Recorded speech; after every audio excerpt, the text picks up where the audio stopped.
لە هەفتەی ڕابردوودا پۆڵندا، هەنگاریا، سلۆڤاکیا و بولگاریا هاوردەکردنی دانەوێڵەی ئۆکرانیا و بەرهەمە کشتوکاڵەکانی دیکەیان قەدەغە کردووە، بەڵام بڕیارەکەیان پێشێکردنی یاسایەکێتی ئەوروپایە.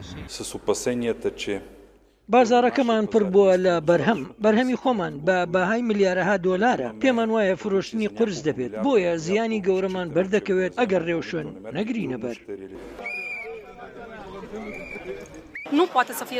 ئێمە شاهدی زەنجیرەیەکی فلاسی جوتیارانی ڕۆمانیا دەبین.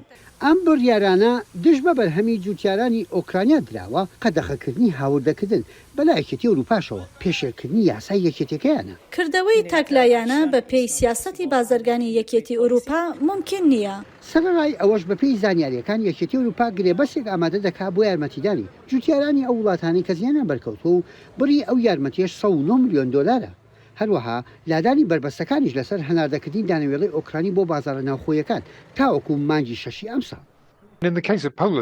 لە دۆخی پۆڵەندا ئەوەی زۆر سەیرە ئەوەیە کە ئەمە زۆر ناکۆکە لەگەڵ ئەو هاوکاریانە کە پۆڵەندا بە شێوازی دیکە بە ئۆکراینی داوە. کەواتە دەزانن ئەمە بە تەواوی بەهۆی ڕەچاوکردنی سیاسەتی ناوخۆییەوەیە کە پەیوەندی بە ناڕەزایەتیەکانی جوتیارانی پۆڵەندیەوە هەیە و حکوومەت دەترسێت لەوەی کە لە هەڵبژاردننی داهاتوودا دەنگی پێنەدەن و جوتیاران دەنگ بەلایانی دیکە بدەن. بەلای جوتیارانی ئۆکرانیاشەوە ئەم قەدەغەکردنە کێشە و گیر و گرفتەکانی بەهۆی جەنگەوە خوڵقاوە زیاتر دەکات. پێم خۆشە جوتیاران و لۆبی کشتتوکاڵی وڵاتانی ڕۆژهەڵاتی ئەوروپا لەوە تێبگەن کە ئێمەش ڕوبەڕووی کێشەی هاوشێوە دەبینەوە. داوای یارمەتی ناکەین، شتێکی لەو جۆرەمان ناوێت، تەنها بۆ فرۆشتنی کاڵەکانمان یارمەتیمان بدەن.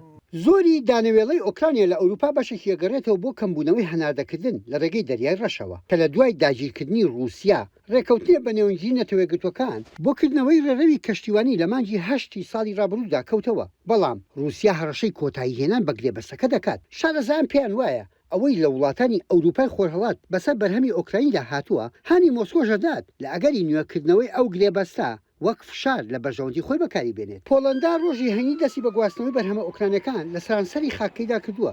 یەکێتی ئەوروپاش ڕاگەیاندووە پلانی هەیە گواستنەوەی بەدیل ڕێک بخات بۆ بردنی دانەوێڵە لە سنوورە وشکانەکانی ئۆکرانیاوە بۆ بەندەرەکان کە دەتوانێت لە بازاری جیهاندا بیفرۆشێت. یەحیا بەرزنجی دەنگی ئەمریکا بۆ راپۆرتی هێنری ریدگوێل لە لەندەنەوە.